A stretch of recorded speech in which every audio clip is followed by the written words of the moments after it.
বিসমিল্লাহির রহমানির রহিম। আজকের এই নির্বাচনী রংপুর বিভাগের নির্বাচনী জনসভার সম্মানিত সভাপতি, আমার সামনে উপস্থিত প্রিয় রংপুর বিভাগের অধিবাসীবৃন্দ, মঞ্চে উপস্থিত যারা মির্জা ফখরুল ইসলাম আলমগীর সহ ধানের শীষের প্রার্থীবৃন্দ, প্রিয় সহকর্মীবৃন্দ, উপস্থিত মা বোনেরা, মুরব্বীবর্গ, আসসালামু আলাইকুম। আসসালামু আলাইকুম। কেমন আছেন আপনারা? ভালো আছেন? কিন্তু আমরা চাই আপনাদেরকে আরো ভালো রাখতে ইনশাআল্লাহ। এই বিভাগের মানুষকে আমরা আরো ভালো রাখতে চাই। থাকবেন ইনশাআল্লাহ ইনশাআল্লাহ। প্রিয় ভাই বোনেরা, এই রংপুর হচ্ছে আবু সাইদের পবিত্র রক্তে মিশানো মাটি। কাজেই যেই ত্যাগ আমরা জুলাই আন্দোলনে দেখেছি, সেই ত্যাগ কখনো বৃথা যেতে পারে না।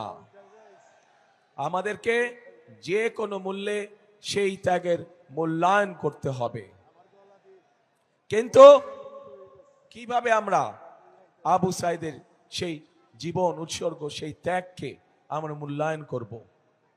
আমরা তাদের সেই ত্যাগকে, আবু সাইদ সহ যে 1400 ব্যক্তি শহীদ হয়েছে, যে 1400 ব্যক্তিকে হত্যা করা হয়েছে, এই মানুষগুলোর ত্যাগের মূল্যায়ন আমরা তখনই করতে পারবো যখন এই দেশের মানুষের রাজনৈতিক অধিকার এবং অর্থনৈতিক অধিকার প্রতিষ্ঠিত হবে, যার জন্য আবু সাইদ সহ আরো হাজারো মানুষ জীবন উৎসর্গ করে গিয়েছে। প্রিয় ভাই বোনেরা, আমি বিশ্বাস করি, অনেক মানুষ বলে যে রংপুর এলাকা, এই এলাকা সহ পুরা রংপুর বিভাগের যে জেলাগুলো বলে যে গরিব অঞ্চল, কিন্তু আমি বিশ্বাস করি এই অঞ্চল হচ্ছে অত্যন্ত সম্ভাবনাময় অঞ্চল। শুধু দরকার সঠিক পরিকল্পনা, শুধু দরকার সঠিক ব্যক্তির, শুধু দরকার সঠিক নেতৃত্বের। তাহলেই এই বিভাগের আমরা আমূল পরিবর্তন করতে পারবো। কিন্তু সেই আমূল পরিবর্তন করতে হলে ওই যে বললাম, সঠিক ব্যক্তি এবং সঠিক নেতৃত্ব দরকার। প্রিয় ভাই বোনেরা, আমাদের সামনে আমরা যদি দেখি, নিকট অতীতে দেশনেত্রী খালেদা জিয়া যখন দেশ পরিচালনার দায়িত্বে ছিলেন, শহীদ রাষ্ট্রপতি জিয়াউর রহমান এই যে আসার সময় দেখলাম যে বড় ধানের প্রস্তুতি চলছে। শহীদ জিয়া এই দেশের শাসনভার গ্রহণ করার আগে এখানে বড় ধান হতো? মুরব্বীরা আছে জানবেন, ইয়াং ছেলে পেলে যারা আছে তোমরা হয়তো জানবে না, কিন্তু মুরব্বীরা জানে হতো না। এটি শহীদ জিয়ার অবদান, অর্থাৎ ফসল, বাড়তি ফসল শুরু হয়েছে। প্রিয় ভাই বোনরা, একইভাবে যদি আমরা দেখি, তাহলে আমরা দেখব যে দেশনেত্রী খালেদা জিয়া যখন দেশ পরিচালনা করেছেন, সেই সময় আমরা দেখেছি যে এই অঞ্চলের সবচাইতে বেশি সংখ্যক মানুষ দারিদ্র সীমা থেকে বেরিয়ে এসেছিল। কিন্তু বিগত 16 বছর ধরে আমরা দেখেছি যে আরো যতগুলো মানুষ দারিদ্র সীমা থেকে বেরিয়ে এসেছিল, তথাকথিত উন্নয়নের নামে লুটপাট হয়েছে, কিন্তু মানুষের ভাগ্য পরিবর্তনের জন্য সঠিক কোনো পদক্ষেপ গ্রহণ করা হয়নি। ফলে মানুষের কর্মসংস্থানের ব্যবস্থা হয়নি। ফলে নতুন মানুষের, সাধারণ মানুষের জীবনযাত্রা টিকে থাকার জন্য নতুন ব্যবসা বাণিজ্য, মিল, কলকারখানা, কোনো কিছু এইখানে করা হয় নাই। প্রিয় ভাই বোনেরা, এই এলাকায় একটু আগে আমি আবু সাইদের বাড়ি থেকে আসলাম। আমি নিজেও জানতাম না যে সেইখানেও পর্যন্ত কয়লা আছে। আমি জানতাম দিনাজপুরে কয়লা আছে, কিন্তু আজ আমি শুনলাম যে সেখানেও কয়লা আছে।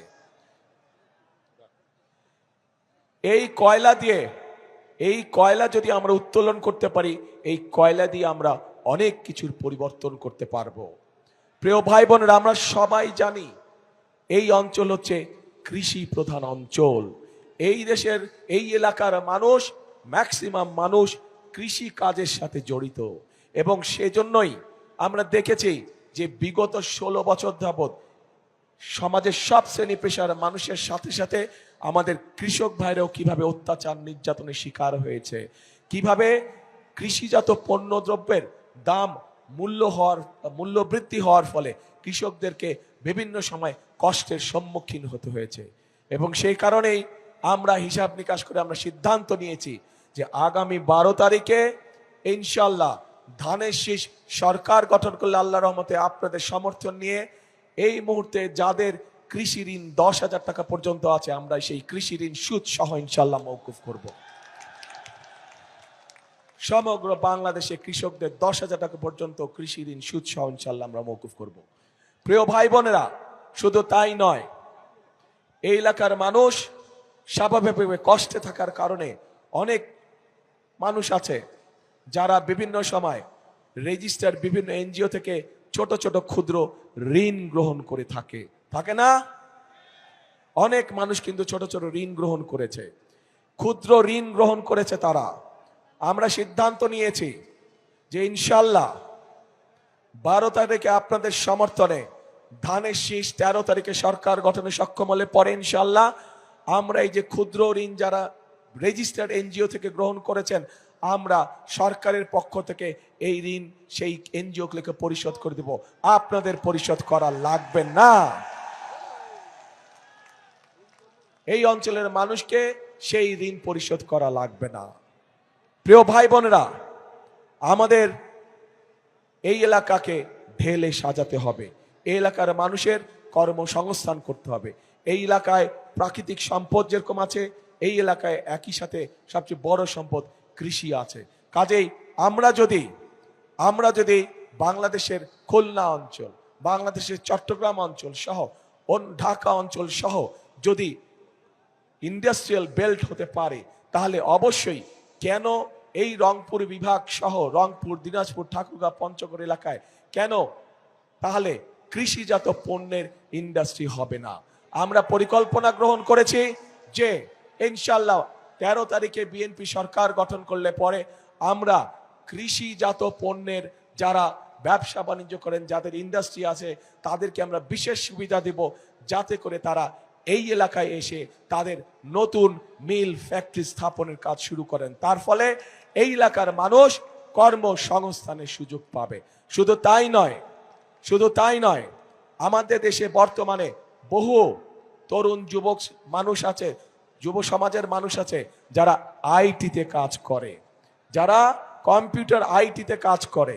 আইটি কোম্পানি যেগুলো আছে, তারা যদি এইখানে এসে তাদের কোম্পানিগুলো স্থাপন করে এবং এই এলাকার ছেলে মেয়েদেরকে যারা আইটিতে কাজ করতে পারে তাদেরকে সেখানে চাকরি বাকরির ব্যবস্থা করে দেয়, তাহলে তাদেরকে সেই কোম্পানিগুলোকে আমরা একটি নির্দিষ্ট মেয়াদ পর্যন্ত করের ছাড় দিব, যাতে করে এই এলাকার মানুষ, এই এলাকার সন্তানেরা যাতে করে কর্মসংস্থানের ব্যবস্থা করতে পারে। প্রিয় ভাই বোনেরা, আমরা যদি এই কাজগুলো করতে পারি, এই কাজগুলো করার মাধ্যমে আমরা আবু সাইদের স্বপ্নের একটি অংশ, তার আত্মত্যাগের একটি অংশ আমরা পূরণ করতে পারবো। কিন্তু বড় যে অংশটি রয়ে যাবে বাকি, সেটা হচ্ছে এই দেশের মানুষের রাজনৈতিক অধিকারকে ফিরিয়ে আনা।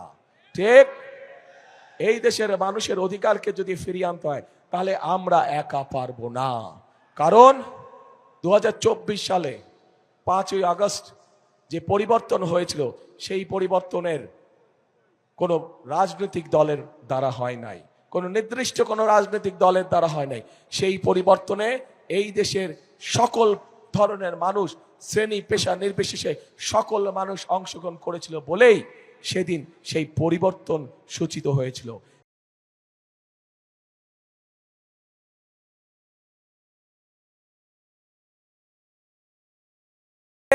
সামনের কাতারে এসে দাঁড়াতে হবে, এবং সামনের কাতারে এসে দাঁড়ানোর অর্থ হচ্ছে একটি নিয়মতান্ত্রিক উপায়, একটি নিয়মতান্ত্রিক পন্থায় আমাদেরকে গণতান্ত্রিক যাত্রা শুরু করতে হবে, যা দেশের আইন অনুযায়ী, সংবিধান অনুযায়ী আগামী 12 তারিখে যে নির্বাচনটি অনুষ্ঠিত হচ্ছে, সেই নির্বাচনে আপনাদেরকে বেরিয়ে আসতে হবে ঘর থেকে। সেই নির্বাচনে ঘর থেকে বেরিয়ে এসে আপনাদেরকে আপনাদের অধিকার প্রয়োগ করতে হবে, এবং এই অধিকার প্রয়োগ করার মাধ্যমেই আপনারা সঠিক ব্যক্তিদেরকে নির্বাচিত করবেন, যারা আপনাদের এই এলাকার উন্নয়নের জন্য কাজ করবে। প্রিয় ভাই বোনেরা, আমাদের দেশের জনসংখ্যার অর্ধেক হচ্ছে নারী।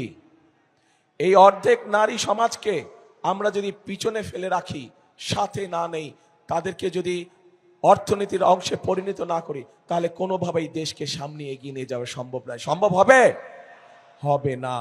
এবং এই নারী সমাজকে অর্থনৈতিকভাবে ধীরে ধীরে স্বাবলম্বী করে গড়ে তোলার জন্য আমরা একটি কার্ড তাদের ঘরে ঘরে পৌঁছে দিতে চাই। প্রত্যেক গৃহিণী বা প্রত্যেক মায়ের কাছে আমরা ফ্যামিলি কার্ড নামে একটি কার্ড পৌঁছে দিতে চাই, যেই কার্ডের মাধ্যমে আমরা প্রত্যেকটি পরিবারকে, এটি কোনো দলমত না, দলমত নির্বিশেষে সকল মা, সকল গৃহিণী এই কার্ডটি পাবে।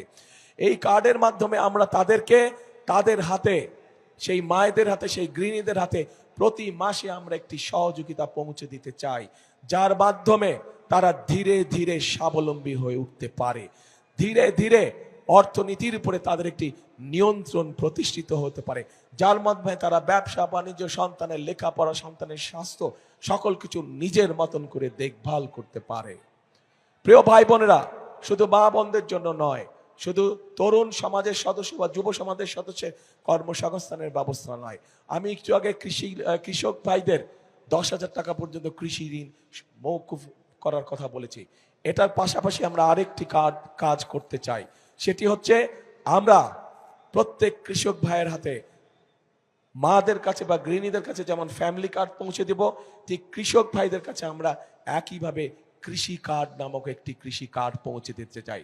10,000 টাকা কৃষি লোন যেটা, ওটা তো মওকুফ করবই, এই কৃষি কার্ডও পৌঁছে দিতে চাই। কারণ এই কৃষি কার্ডের মাধ্যমে, ফ্যামিলি কার্ডের মাধ্যমে মাদের হাতে, গৃহিণীদের হাতে যেরকম একটি সহযোগিতা পৌঁছাবো, কৃষক কার্ডের মাধ্যমে আমরা কৃষক ভাইদের কাছে তাদের জমি অনুযায়ী আমরা অন্তত একটি ফসলের সম্পূর্ণ বীজ, সার, কীটনাশক তাদের হাতে তুলে দিতে চাই, যাতে করে তাদের নিজেদের উপর অর্থনৈতিক চাপ একটু হলেও যাতে কমে এবং ধীরে ধীরে যাতে আমাদের কৃষক ভাইরা আস্তে আস্তে অর্থনৈতিকভাবে স্বাবলম্বী হয়ে উঠতে পারে।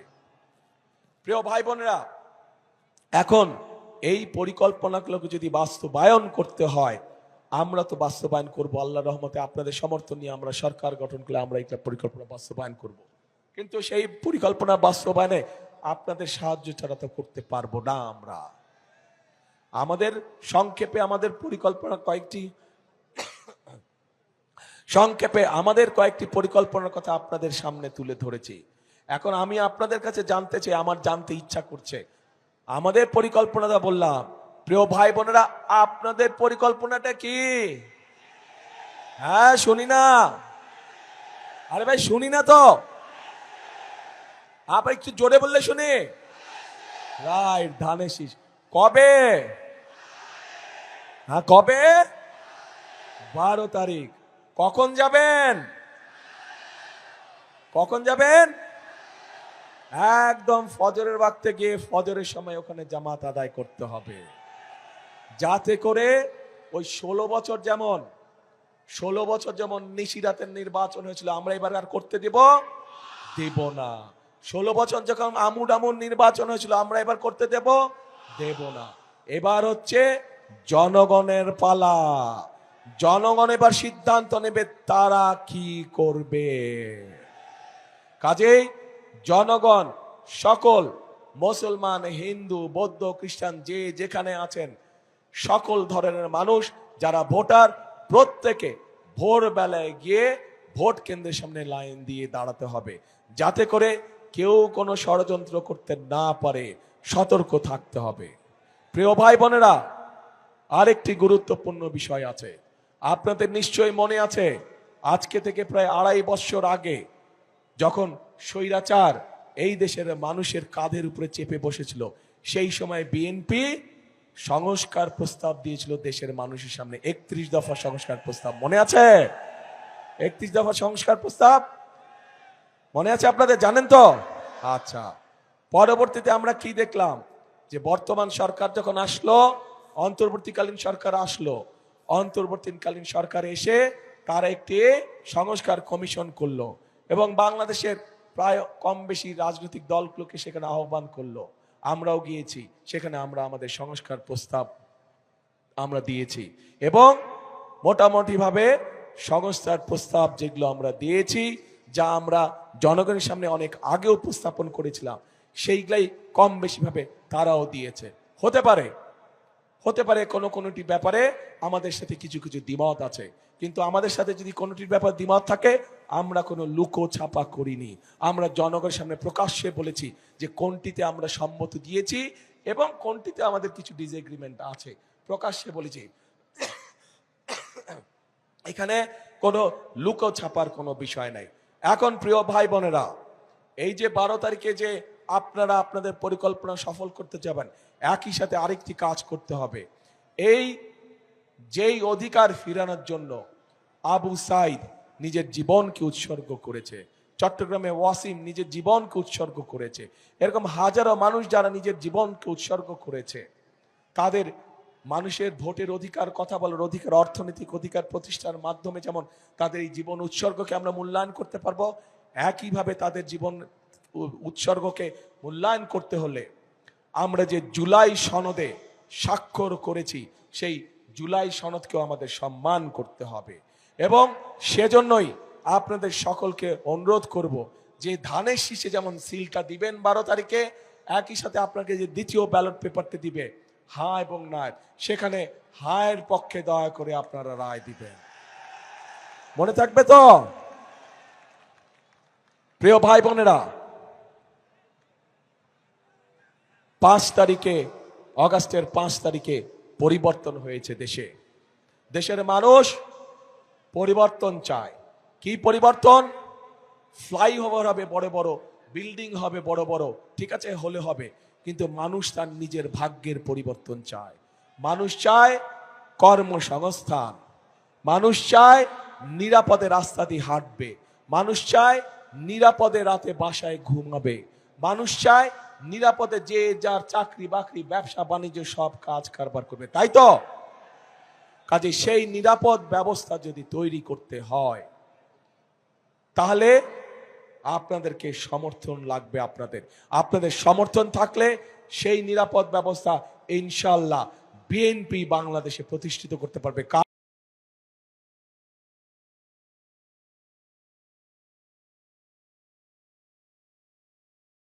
একমাত্র অতীতে দেখিয়েছে, বিএনপি দেখিয়েছে বলে, বিএনপির অভিজ্ঞতা আছে বলেই বিএনপির পক্ষেই সম্ভব একমাত্র দেশের আইন শৃঙ্খলাকে সঠিকভাবে শক্তভাবে নিয়ন্ত্রণ করা এবং শক্তভাবে মানুষের নিরাপত্তা প্রদান করা। প্রিয় ভাই বোনেরা, যেই পরিকল্পনার কথা বললাম, আবু সাইদের স্বপ্নের যে কথাগুলো আমি বললাম, এগুলো যদি বাস্তবায়ন করতে হয়, তাহলে আমাদেরকে আরেকটি বিষয়ের টুটি চেপে ধরতে হবে। বলেন তো কি সেটা? ইয়েস, দুর্নীতি চেপে ধরতে হবে, টুটি চেপে ধরতে হবে। আমরা দেখেছি বিগত 16 বছর উন্নয়নের নামে মেগা প্রজেক্ট হয়েছে। যদি মেগা প্রজেক্টই শুধু হতো আমাদের আপত্তি ছিল না, কিন্তু আমরা দেখেছি কিভাবে মেগা প্রজেক্টের নাম করে মেগা দুর্নীতি করা হয়েছে। এই দুর্নীতির অবসান হতে হবে। আবু সাইদের হত্যাকারীদের যেমন বিচার হতে হবে, দেশের মানুষের সম্পদ লুটপাট করে যারা বিদেশে পাচার করেছে, অর্থ পাচার করেছে, তাদেরও এই দেশে বিচার হতে হবে এবং সেই অর্থ, লুটপাটকৃত অর্থ আমাদেরকে চেষ্টা করতে হবে বিদেশ থেকে দেশে ফিরিয়ে নিয়ে এসে মানুষের কাজে ব্যবহার করা। এবং প্রিয় ভাই বোনেরা, এই কাজটিও যদি কেউ করতে পারে, সেটাও একমাত্র বিএনপির পক্ষেই করা সম্ভব। কারণ একটি আন্তর্জাতিক সংস্থা, যেই সংস্থাটি এই দুর্নীতিতে কে কত নাম্বার পেল এই হিসাব যারা করে, তাদের হিসাব মতেই 2001 সালে যখন খালেদা জিয়া দায়িত্ব পায়, তখন থেকে আস্তে আস্তে বাংলাদেশ দুর্নীতির রাহুগ্রাস থেকে উপর দিকে উঠতে থাকে, মুক্ত হতে থাকে। কাজেই বিএনপি এটিও প্রমাণ করে দেখিয়েছে যে বিএনপি একমাত্র পারে দেশকে দুর্নীতির রাহুগ্রাস থেকে মুক্ত করার জন্য। প্রিয় ভাই বোনেরা, একটি দল আছে, সেই দল বিএনপি সম্পর্কে মিথ্যে কথা বলে যাচ্ছে কয়েকদিন ধরে। আপনাদের নিশ্চয়ই মনে আছে, আজও দেখলাম তারা বলেছে তাদের দুজন সদস্য 2001 থেকে 6 পর্যন্ত আমাদের সাথে সরকারে ছিল। মনে আছে আপনাদের? এখন তারা বলছে যে বিএনপি সময় বলে পরিস্থিতি অন্যরকম ছিল, তাদের মানুষগুলা ভালো আর আমাদের মানুষগুলা খারাপ। আমার প্রশ্ন হলো ভালো মানুষের সাথেই তো ভালো মানুষ থাকে নাকি? তাদের মানুষ যদি ভালোই হয়ে থাকে, তাহলে বিএনপি যদি খারাপ হয়ে থাকে, তাহলে তারা ছিল কেন আমাদের সাথে পুরো 5 বছর? আমাদের সাথে প্রথম থেকে শেষ দিন পর্যন্ত তারা ছিল, এবং তাদের থাকাটাই প্রমাণ করে খালেদা জিয়া যে দুর্নীতিতে সফলভাবে নিয়ন্ত্রণ করতে সক্ষম হয়েছে। তাদের প্রথম দিন থেকে শেষ দিন পর্যন্ত থাকাটাই প্রমাণ করে যে একমাত্র বিএনপির পক্ষেই সম্ভব এই সব দুর্নীতিকে নিয়ন্ত্রণ করা। এবং তাদের প্রথম দিন থেকে শেষ দিন পর্যন্ত থাকাটাই প্রমাণ করে যে বিএনপি পারে একমাত্র এই দেশকে সঠিক দিক নির্দেশ দিয়ে পরিচালনা করার জন্য। প্রিয় ভাই বোনেরা, হয় এই দলটির মাথা খারাপ হয়ে গেছে, অথবা নিজের নেতৃত্ব সম্পর্কে নিজেই আবল তাবল কথা বলছে, ভুল কথা বলছে। কাজে সেই বিতর্কে আমরা যেতে চাই না। আমাদের শক্তি হচ্ছে বাংলাদেশের জনগণ। আমাদের শক্তি যেহেতু বাংলাদেশের জনগণ, সেই জন্য বাংলাদেশের জনগণের কাছে আমরা ফিরে যেতে চাই। আমাদের শক্তি যেহেতু বাংলাদেশের জনগণ, সেই জন্য বাংলাদেশের জনগণের কাছে আমরা ভালো মন্দ যা কিছু আছে সবকিছুর রায় আমরা বাংলাদেশের মানুষের কাছেই রেখে দিতে চাই। বাংলাদেশের মানুষের সিদ্ধান্তই আমাদের প্রথম এবং শেষ সিদ্ধান্ত। প্রিয় ভাই বোনেরা, আসুন আজ সময় এসেছে ষড়যন্ত্রের জবাব দেবার। আজ সময় এসেছে শহীদ আবু সাইদের স্বপ্ন বাস্তবায়নের। আজ সময় এসেছে বাংলাদেশের মানুষের ভাগ্যের পরিবর্তনের। কাজে আসুন, সব সময় সৎ সুযোগ সব সময় আসে না। যেহেতু আল্লাহ তাআলা আমাদেরকে দেশকে সঠিকভাবে পরিচালনা করার জন্য একটি সৎ সুযোগ দিয়েছেন, কাজে এই সৎ সুযোগটিকে আমরা দেশের কাজে জনগণের স্বার্থে আমরা ব্যবহার করি, যাতে আগামী দিন আমরা সুন্দর একটি প্রত্যাশিত, আমাদের কাঙ্ক্ষিত বাংলাদেশ আমরা গড়ে তুলতে সক্ষম হই। এবং সে কারণেই প্রিয় ভাই বোনেরা, এই দেশকে গড়ে তুলতে হলে আমাদের সকলকে একসাথে পরিশ্রম করতে হবে। এবং আমরা যদি সকলে একসাথে ঐক্যবদ্ধ থাকি, আমরা যদি সকলে একসাথে পরিশ্রম করি, তাহলে এই উত্তরাঞ্চল, এই রংপুর বিভাগ কখনোই ওই যে মঙ্গাপীড়িত বলে কোনোভাবেই এটা থাকতে পারে না, অনুন্নত বলে উন্নয়নের ছোঁয়া নেই বলে কোনোভাবেই এটা থাকতে পারে না। এই অবস্থার আমরা এইবারে ইনশাল্লাহ পরিবর্তন করতে পারবো, আপনাদের যদি সমর্থন আমাদের সাথে থাকে, আপনাদের সমর্থন ধানের শীষের পক্ষে থাকলে ইনশাল্লাহ এই পরিস্থিতির পরিবর্তন আমরা এইবারে ইনশাল্লাহ করব।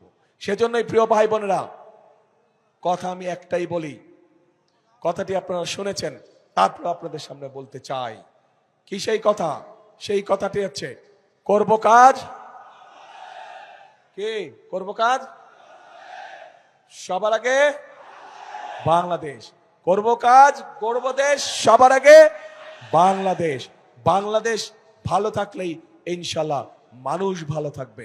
বাংলাদেশের মানুষের অধিকার প্রতিষ্ঠিত হলেই বাংলাদেশ ভালো থাকবে। প্রিয় ভাই বোনেরা, আসুন আজকের এই নির্বাচনী জনসভার শপথ হোক আমরা আবু সাইদের সেই কাঙ্ক্ষিত প্রত্যাশিত বাংলাদেশ গড়ার কাজে ইনশাল্লাহ আগামী মাসের 13 তারিখ থেকে আমরা কাজে হাত দিব। এই হোক আজকের নির্বাচনী জনসভার প্রতিশ্রুতি। আল্লাহ হাফেজ। বাংলাদেশ জিন্দাবাদ, বাংলাদেশ জাতীয়তাবাদী দল জিন্দাবাদ। ও রাইট রাইট রাইট ভাইরা, সরি আমি একটা জিনিস ভুলে গেছি। এই এলাকার শুধু না, আচ্ছা ক্যান্ডিডেট সাহেবরা সামনে আসেন, প্রার্থীরা একটু সামনে আসেন, লাইন করে একটু ধরেন। এই এলাকা সহ সারা বাংলাদেশের একটি বিরাট সমস্যা আছে, সেটা হচ্ছে আমাদের পানি সমস্যা। আমাদের পানি সমস্যা আছে সারা বাংলাদেশেই, আর বিশেষ করে যেহেতু এই এলাকাটি কৃষি প্রধান এলাকা, এই এলাকায় এই সমস্যাটা রয়েছে এবং এই সমস্যাটি সমাধানের জন্য কাজে হাত দিয়েছিলেন শহীদ রাষ্ট্রপতি জিয়াউর রহমান। তিস্তা ব্যারেজ প্রকল্পের কাজ ইনশাল্লাহ 12 তারিখে নির্বাচনের পরে 13 তারিখে বিএনপি ইনশাল্লাহ সরকার গঠন করলে এই এলাকার মানুষের জন্য যে তিস্তা ব্যারেজের স্বপ্ন, আমরা সেটি পূরণের কাজে যথাসম্ভব দ্রুত হাত দিব ইনশাল্লাহ। যাতে বলেছি আরে মেডিকেল কলেজ বিশ্ববিদ্যালয় এমনিই হবে, ওগুলা নর্মালি হবে মেডিকেল কলেজ বিশ্ববিদ্যালয়। তিস্তা মহাপরিকল্পনা বলতে আমরা যা বুঝি খাল খনন, বন সংরক্ষণ সহ কর্মসংস্থান সহ যেই কাজগুলো আছে ইনশাল্লাহ পর্যায়ক্রমিকভাবে সবগুলো কাজ আমরা শুরু করব। প্রিয় ভাই বোনেরা, এই এলাকার উন্নয়নের জন্য, মানুষের ভাগ্যের পরিবর্তনের জন্য যাদের হাতে আমরা ধানের শীষ তুলে দিয়েছি, এবার তাদেরকে আপনাদের সাথে আমি পরিচয় করিয়ে দিচ্ছি। একটু তুলেন আপনারা সবাই, তুলেন জি, একটাই দেন। এই যে এই মানুষগুলোকে আমরা এই এলাকার মানুষের ভাগ্যের পরিবর্তনের জন্য দায়িত্ব দিয়েছি, ইনশাল্লাহ তাদেরকে আপনারা ধানের শীষ মার্কায় জয়যুক্ত করবেন 12 তারিখে ইনশাল্লাহ। আল্লাহ হাফেজ। বাংলাদেশ জিন্দাবাদ, বাংলাদেশ জাতীয়তাবাদী দল জিন্দাবাদ। আসসালামু আলাইকুম।